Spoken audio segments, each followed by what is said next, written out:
everyone. Welcome to today's Tuesday Times Roundtable. I'm Eric from the Office of Global Learning, for those of you who don't yet know that. And for those of you who are still not very familiar with the Tuesday Times Roundtable series, just a quick reminder that we are here every single Tuesday with lunch and with different faculty, staff, community moderators, different interesting New York Times articles, and interesting giveaways. You might have noticed these interesting cardboard boxes up here.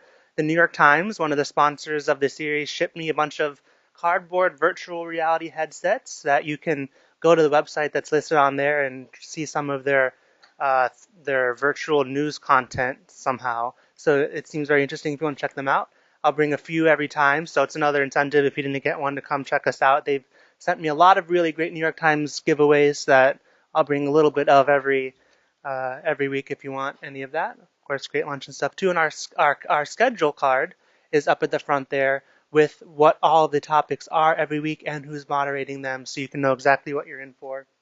I also want to point out on behalf of our moderator from our CAPS office, Counseling and Psychological Services, in addition to the handout that we put at all of your tables, there are several other handouts from her office there at the front.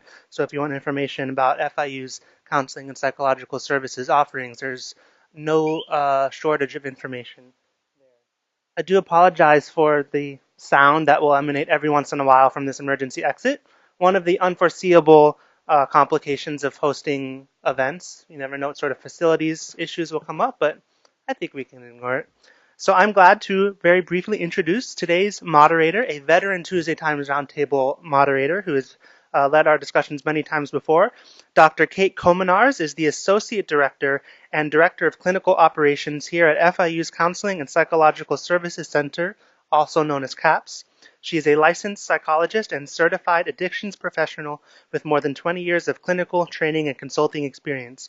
In particular, she has expertise in the treatment of anxiety and depression, crisis intervention, psychological first aid, coping with loss, grief and bereavement, sexual orientation and identity development, as well as other dimensions of individual difference. So here to moderate today's roundtable, Dr. Kate Kominars.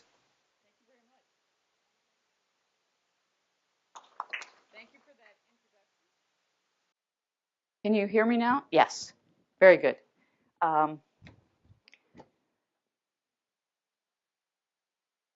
It used to be there, and it will be back again.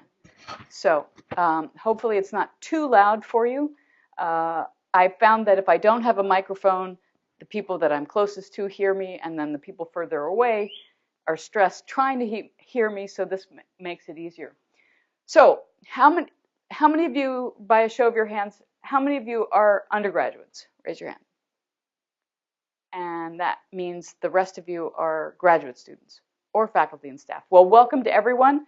It's a pleasure to be here. I signed up for early in the semester thinking that, that would be really great, off to a good start.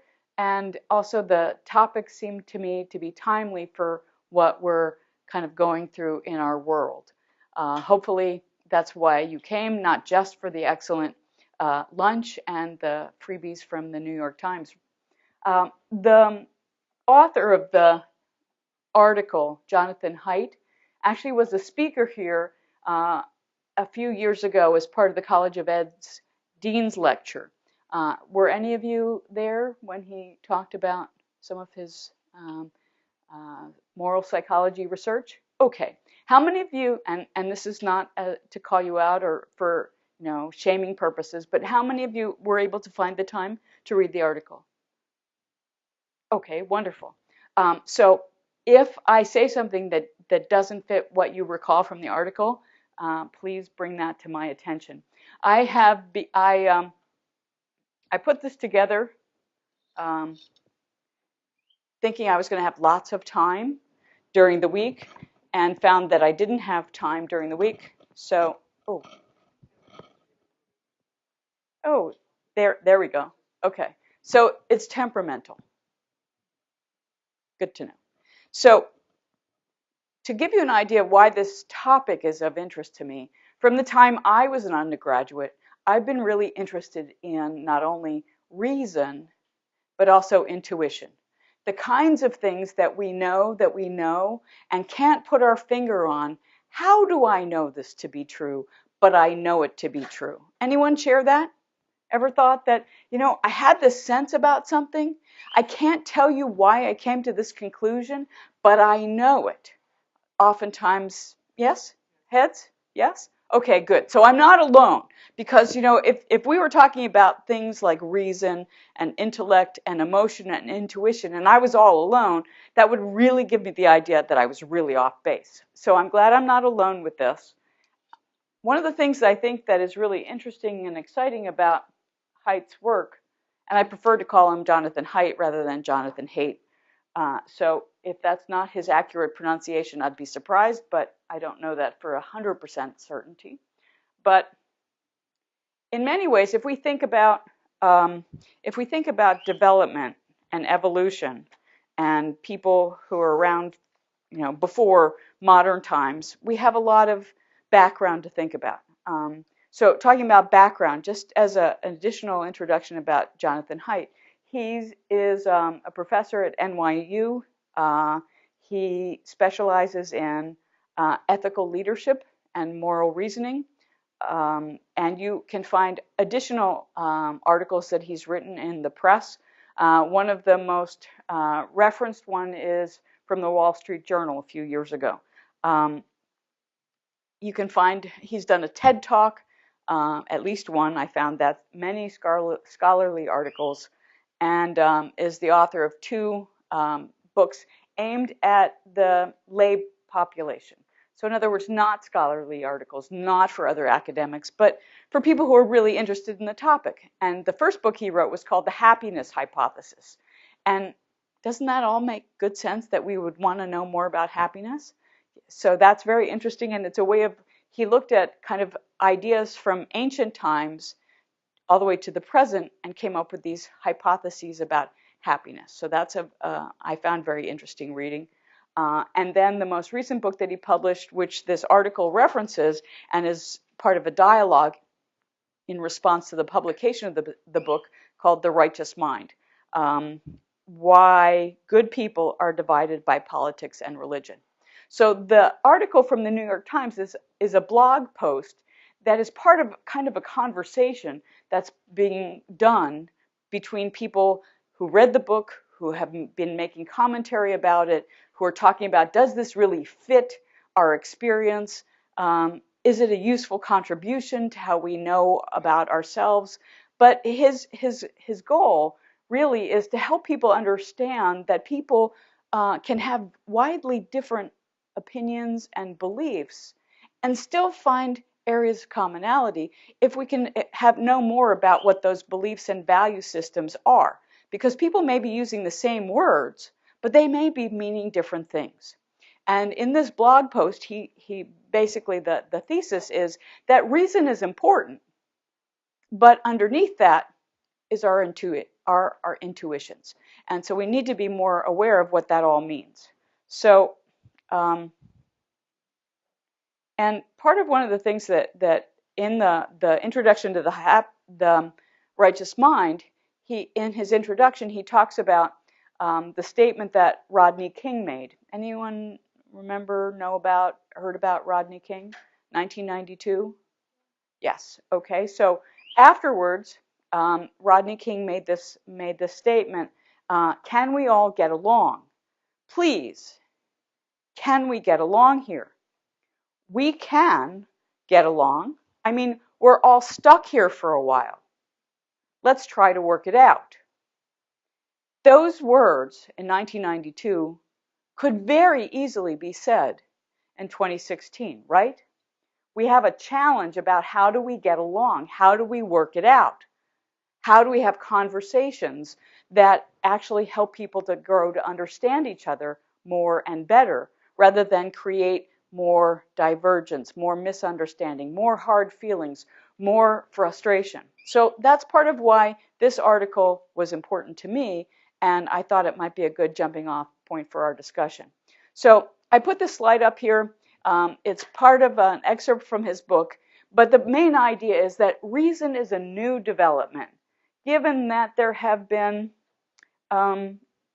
animal minds on the planet, according to science, for about 500 million years. Humans capacity to be reasonable and to think logically and argue from a thesis and then gather supporting evidence, that's a really new development. Our ancestors have been around a really long time before they got this whole thing called logic.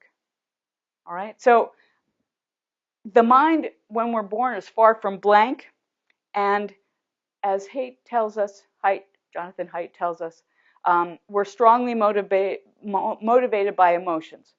Fear, right?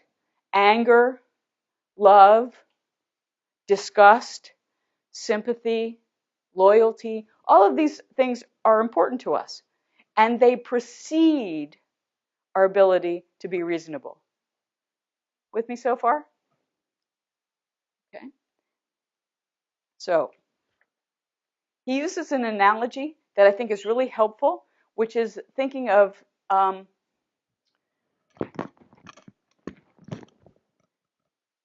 thinking about humans as being an elephant and a rider. The elephant being the kind of sense, the knowing how to survive and cope in a world that isn't verbal, that isn't subject to rules of Aristotle's logic. And that the rider sits on top of the elephant and makes sense or tells other riders what the elephant decided to do and make it make sense. So in other words, with this, that the rider serves the elephant, not the elephant serving the rider. If you think about it, we've been around for a really long time. We had to have had ways of coping and surviving that didn't require logic. So that's a really good idea of thinking about, well, how do we know these things called intuitive insight? It's been around a long time, right? After the fact, we make up stories or narratives or explanations for why what we did makes sense. So the writer is, as in Haidt's words, skilled at fabricating post hoc explanations for whatever the elephant has just done, and it is good at finding reasons to justify whatever the elephant wants to do next. A lot of times people think that they say they're being really reasonable. But really, they have the sense about what's right and what's wrong way before they kind of come up with the starting point for an argument to justify why what they believe in their gut to be right or wrong is in fact logically or reasonably thought to be right or wrong, a defensible position. Does that make sense? So, for example, one of the things that Haidt uses in The Righteous Mind that I think he refers to in the article is the idea of what about having two consenting adults who happen to be siblings? What about having them have consensual sex? Before you even think about that, do you have a gut feeling about yes, that's right, or yes, or no, that's wrong? I know I did.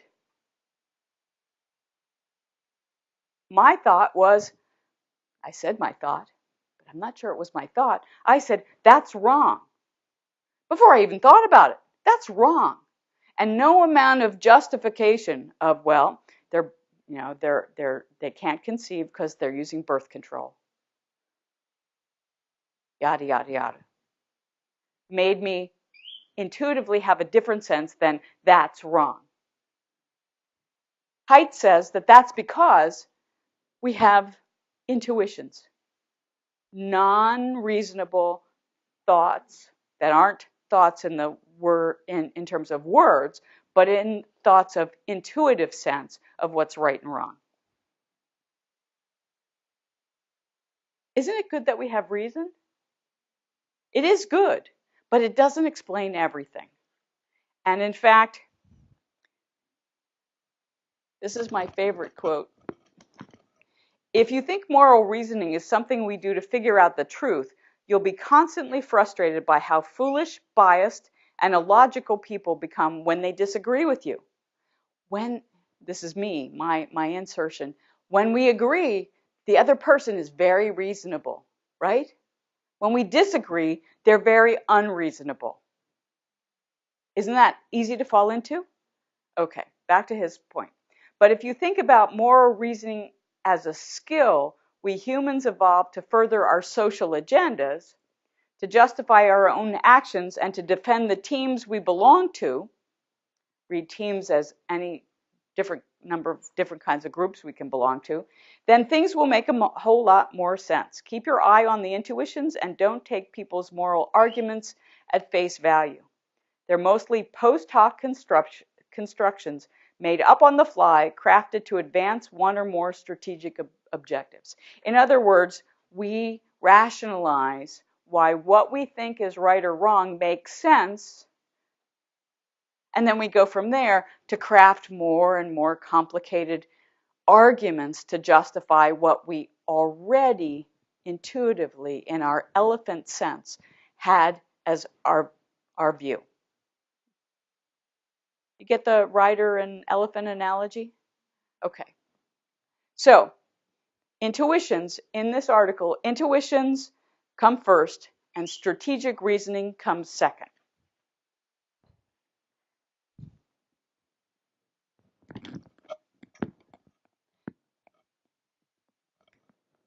So, this is where you come in. In this article, blog post, whatever we're calling it, from October of 2012, which is still relevant and very operational in today's world. Just listen to the news, read the paper. People are disagreeing vehemently about all sorts of things, correct? I just want to make sure that I'm listening to the same news you are. He suggests that what we need to do is investigate our intuitions. We need to calm our passions. We need to calm our fears. And we have to aim for political civility. Now, this is your turn. What do you think about this suggestion? Is this important? Are your intuitions important? Does taking stock of what your intuitive sense of what's right and wrong and what you intuitively hold as values, does that make sense to you? Does that have value? Should that be something that we pay attention to and put time into? Yes? Do you think, what kind of values do you think we have? What kind of values do you have? What matters to you? What? Family. Okay. What else? Trust. Mm-hmm. So, might we think of respect, honesty, loyalty, being things that are common there? How about, let's talk about another value. How about fairness? I often hear people talking about fairness. What's fair? What does fairness mean to you?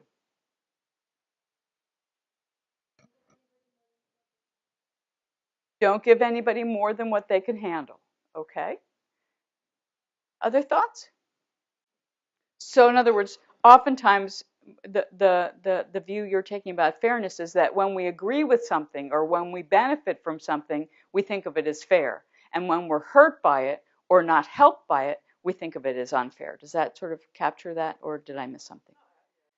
So I happen to know Eric, so I can use his name. So you see the merit in his view, or what he's suggesting is fair, is when because of it being a subjective kind of thing. So that it's very difficult to be objective about what's fair and what's not fair. So maybe how empathetic you are for other people's situation may have something to do with whether you think something is fair or not. Do you think that if you can feel sympathy or empathy or put yourself in that other person's place, you may see that as fair or unfair differently than someone who has a hard time putting themselves into the shoes or into the mindset or the circumstance of someone else. Other people see that? Do you think it's wrong for the people who aren't as able to put themselves in someone else's position to have a different view of fairness? So the idea is that everyone sees the world and perceives the world, and let me know if I'm adding things that you didn't mean for me to add.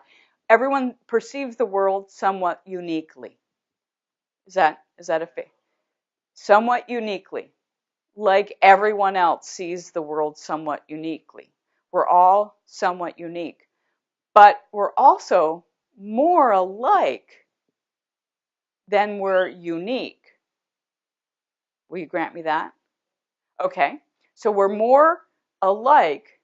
So maybe this idea of fairness being totally subjective is not necessarily one of the ways that we're unique. Remember the yellow dress or the white and gold dress image and the blue and black? Wasn't it fascinating to hear people talking about, it's blue and black. No, it's gold and white. No, didn't you see it was blue? Oh, I can't believe you didn't see it was gold and white. Now, we're talking about just the perception from the eye that seemed to have pretty much either one sort of major group and another sort of major group.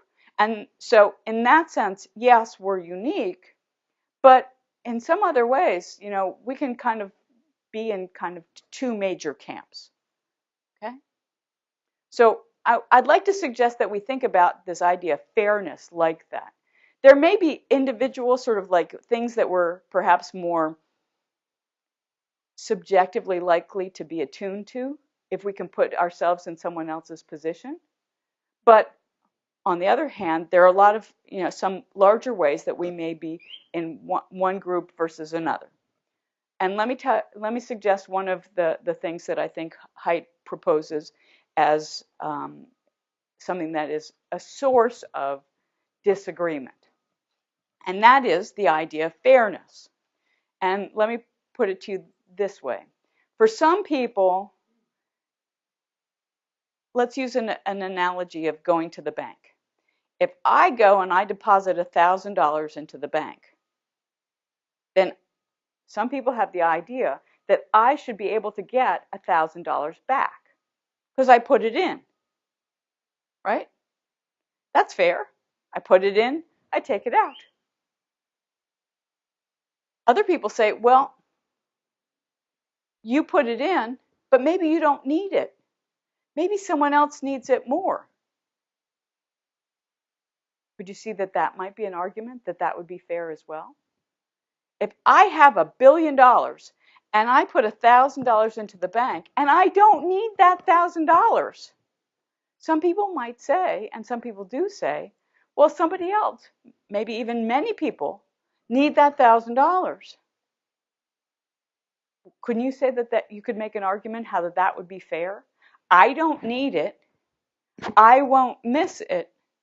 Someone else really needs it. Couldn't we make an argument that that's fair? Okay, let's hear it. First you and then you.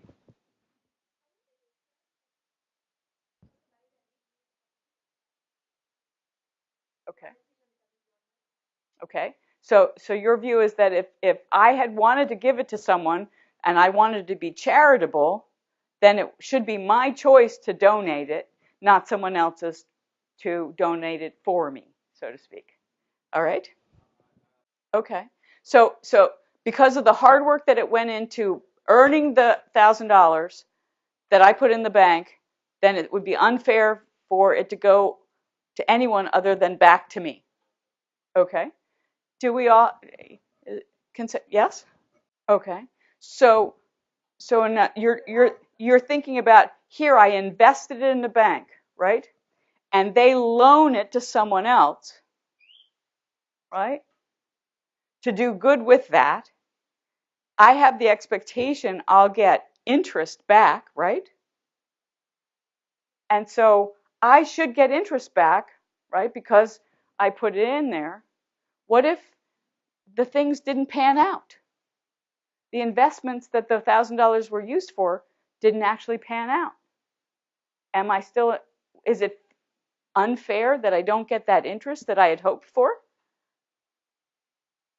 Is it unfair or unfortunate?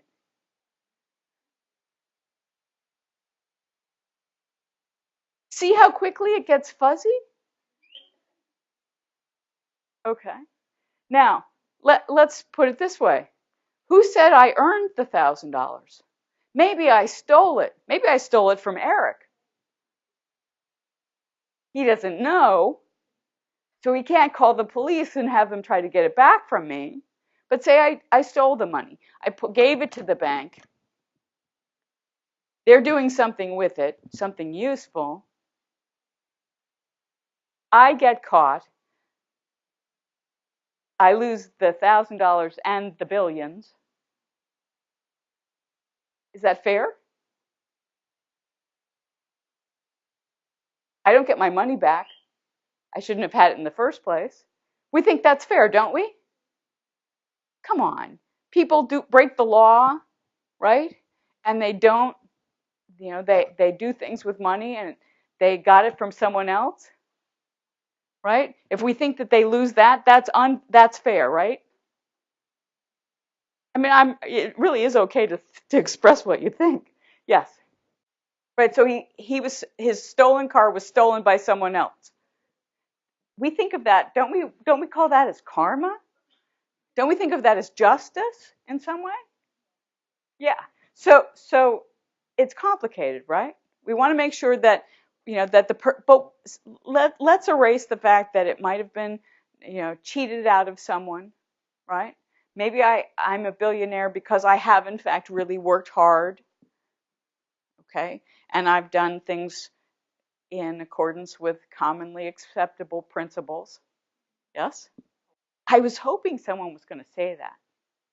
Because in many ways, a lot of times people get really rich because they have been cheating other people. And we can say cheating, but it's legal, but it's not really morally or ethically principled to behave that way. Because remember, I said, I don't need it.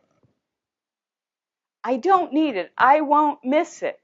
I have so much that I couldn't spend everything that I had in my entire lifetime. And if it's appropriated differently, is that really unfair? Unfair, yes, as in I put in, I should take out, right? That means if you put in 10, you get 10 back. If I put in 1,000, I get 1,000 back. But what if it wasn't really that fair to begin with? What if what allowed me to have that $1,000 was that without you knowing, or even being able to, even if you did know, to get some sort of response, I took, instead of, you maybe earned $5 a day, I only paid you to $4.75. So for every hour you worked, I took 25 cents of your wage, and I kept it. Is that fair? Depends upon who you ask, isn't it? Depends upon who you ask. One of the things that Haidt talks about in the article and in the books he wrote is that oftentimes people are talking about fairness, and they're not talking about the same fairness. They use the word, but they're not really digging into what do they mean to be fair, or what do they mean that's unfair. For example, with mental health services, many times people are not interested in supporting them until someone that they know suffers from something that is a mental health crisis or a mental health problem. Because once we have some sort of personal connection to something, we suddenly get a new perspective and say, wait a minute, there's a problem here. If we only pay for the things that are going to affect us individually, that may not be fair. See where I'm going with this? Where do you think I'm going with this? Politics. Politics, absolutely. And public policy, as well as things that people make decisions about that they think don't apply to them, but in fact really do. Maybe not today, but maybe 5 years from now, maybe 10 years from now. Maybe not them directly, but somebody in their neighborhood or in their church, in their synagogue, in their temple. And then they begin to like, wait, I never thought about that.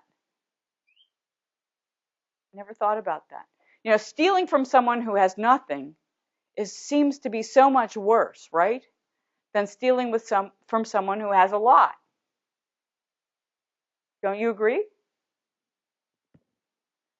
Is that reasonable, or is that my intuition? Is that my emotion that says, if I steal from somebody who stole it from someone else, that's not nearly stealing, is it? Isn't that what people say oftentimes? They justify, well, if it was stolen in the first place, or if it wasn't honestly earned, therefore it's really not as bad as something else. So we have, we have scales of these, dimensions of what we think of as fair or unfair or right or not as right as. And it's not logical, is it? Don't we have a visceral sense of, well, the person who got the car stolen, who stole it from someone else, don't we have a sense that somehow or other, or am I alone in that? No? You agree? So much less bad than if somebody, spent all of the money that they had saved up for a year to buy a car that then was stolen by someone, right? Now, we don't go into little gradations, do we? We just have a sense of that seems wrong, or that doesn't seem that wrong. They got what they deserved. Don't we have that sort of like capacity to say, well, if you really get down to the nuts and bolts, yes, it's both wrong. Stealing from anyone is still wrong, but stealing from somebody who stole it from someone else, not so wrong. You had your hand up. Well, and wrong action, no matter how many times you do something that's wrong, it's still intrinsically wrong. But I think that in the phrase is two wrongs don't make it right. Well, they could the in and of themselves, the action is wrong intrinsically, but sometimes there positive things can happen, but not because something negative was done. Because then there are also all these unintended consequences that we never think about or often don't think about in advance that can turn out to either have way positive results that we hadn't anticipated or way negative results that we hadn't anticipated. But getting back to fairness, I want to talk about this idea about putting in versus not putting in. There's a real difference in terms of, hold on a second. In terms of if you put something in, you should get something back. Versus if you don't put anything in, you don't deserve to get anything back. There are people who have, if we want to talk about a major difference between, moral reasoning, some people truly believe and think very hard and are very committed to the idea that if you haven't put anything in, no matter how needy you are, no matter how deserving in terms of because you're human, you should not be entitled to get anything back. And other people have the idea that, if you haven't put anything in, because you're human, you still deserve to get something back. What do you think about that? I saw your hand shoot up. So you feel, how do you feel when you've done all the work and everybody gets the A that you really earned? Annoyed. Uh-huh. And so you don't think it's fair. Okay. With that, anyone else have the experience of working really hard in a group and you carried more than your load and other people got to be free riders, right? Yes. It's so you're saying it wasn't fair, but you deserve to be where you were at because you didn't take action to make it fair. So you're still saying it wasn't fair. Okay. All right. It wasn't fair, but it's on you that you didn't do something to make it more fair. Okay. So not exactly not. So you're agreeing it's unfair. So that's a possibility of how sometimes somebody who thinks that they're going to be the one to have to do all the work will do things that undermine other people's ability to take part in. So that might be a variable, right? Yes. So is that because it's not fair, or it's not fair, or it doesn't help you get as far as you want to go, assuming that they can, and that it's a willful not doing rather than not able to. So for example, if you have a project that requires public speaking and some people are absolutely panicked about the concept, would you think that it would be reasonable to expect everyone to be equally as good at public speaking? Okay, so you want some contribution, but they might not have to be the person doing the talking. But isn't fair just split it down the middle? If if the task is written and oral, shouldn't it be 50-50 of everything? You see, I think now you've moved into equitable, not fair.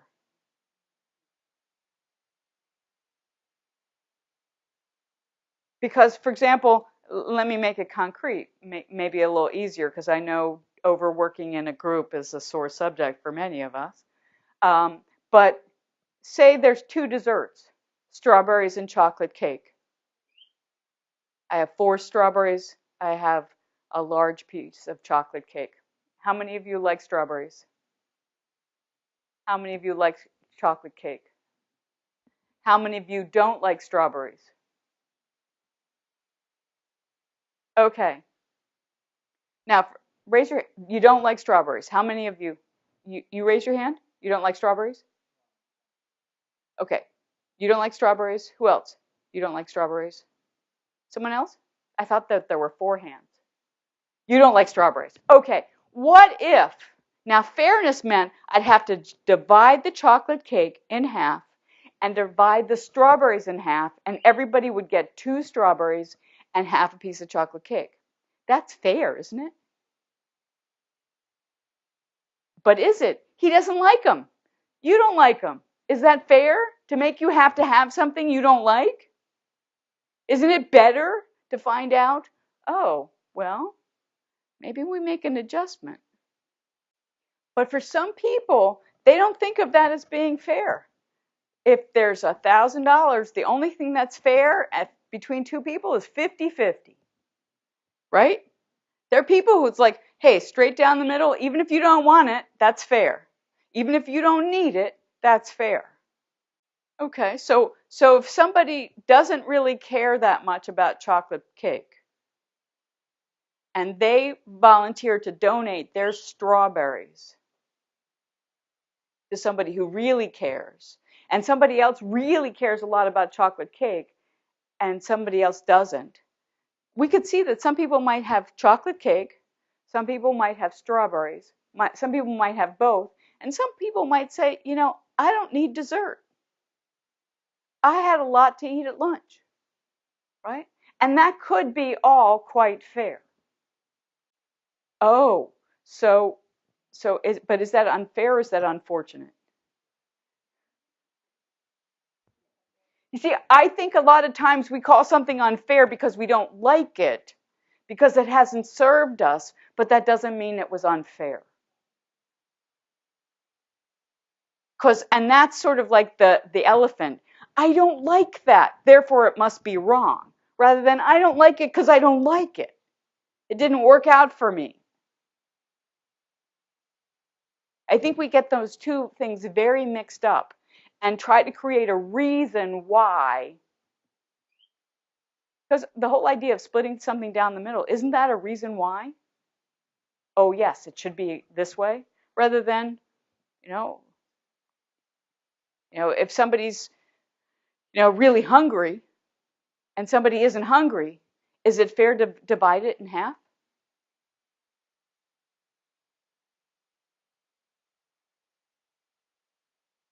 Isn't that a dilemma? Once you say, does the person really need it more than someone else? Doesn't it then not become fair, but in terms of something that's bigger than fair, which is equitability or just? I want to get back to that $1,000, right? Because if I don't need it and I'll never even notice it, wouldn't it be good to have it for the people who don't have anything, who don't have strawberries, who don't have chocolate cake, who don't have health care, who don't have clean water? If I don't need it and I'll never miss it, yes.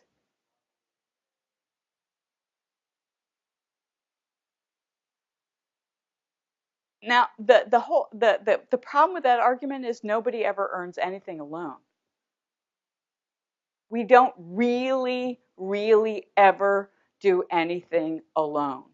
We tell ourselves that we're doing it alone.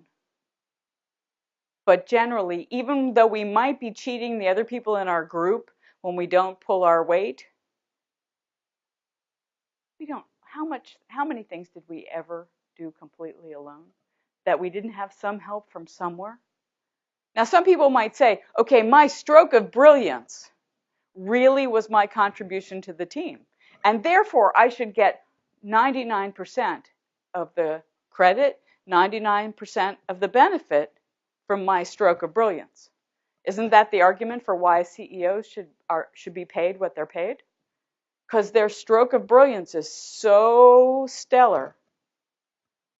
Well, one of the possibilities with that is if you're talking about two needy families, just one is needier than the other, that's very difficult. But if you have a whole sort of like view that as a society, we want to make sure that there's a certain dimension of fairness, then it's not trying to decide between the two needy families to take from one to give to the other. But if we have two needy families, maybe we have 200,000 needy families, and we have, say 5 billionaires or 5 quadrillion billionaires. Maybe that's what taxation is about. The people, all the people who vote, who are eligible to vote, who do vote by the government that they put in place. Now, when we're working as a group, then we don't have the government, right? We have the class or the competition or whatever. But when we think about a civilized society, then we put into place certain kinds of guiding principles with the idea that some things shouldn't be based upon how much you put in, but just because you shouldn't go hungry, regardless of whether you contributed X amount or not. So.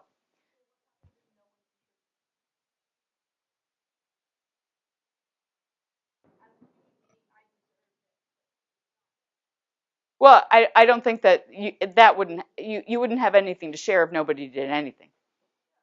So, but the idea is that people are doing things and there's more than enough. How do you deal with that situation?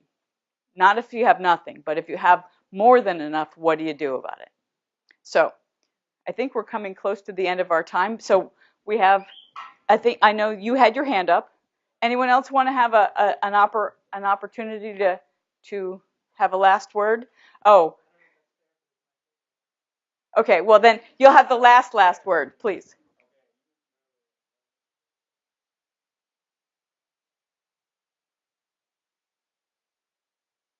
Let me stop you. You didn't get here alone. You had Yes. Yes.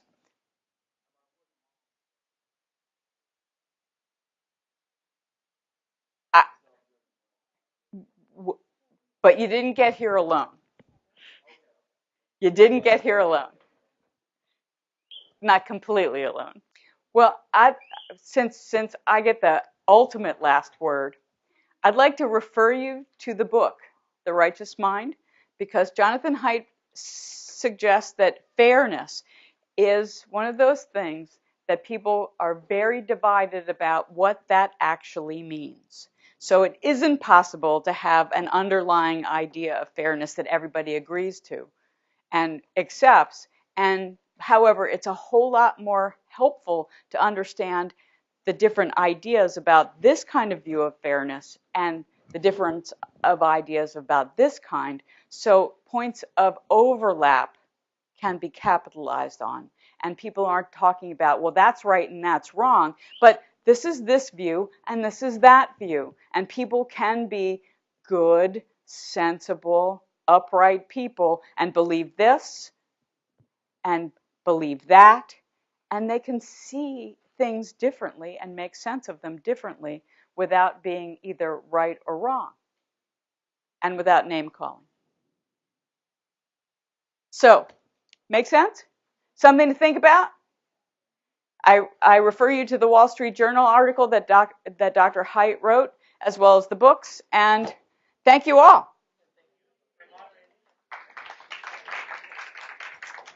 Thank you.